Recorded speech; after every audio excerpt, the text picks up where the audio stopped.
D'abord, il faut rendre un hommage mérité aux forces armées nigériennes.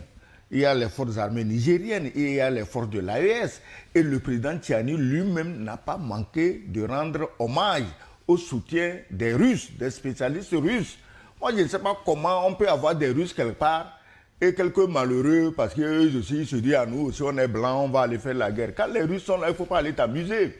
On est en train de vous donner une fessée magistrale, inoubliable, en Ukraine. Et vous croyez que c'est en Afrique que vous pouvez venir intimider les Russes?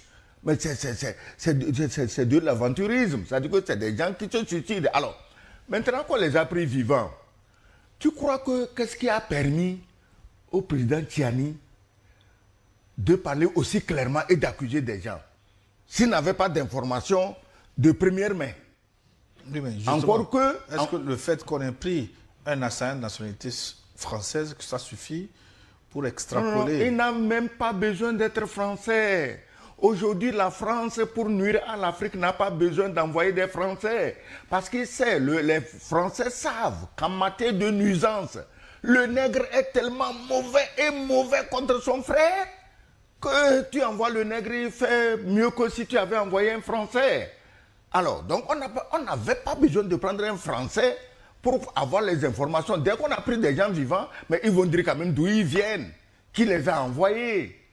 Maintenant, même si on n'a pas pris quelqu'un vivant, on te parle d'un téléphone. Aujourd'hui, c'est un téléphone, notamment celui de Damiba, qui est en train de foutre le bordel au Burkina avec toutes les informations auxquelles personne ne pensait.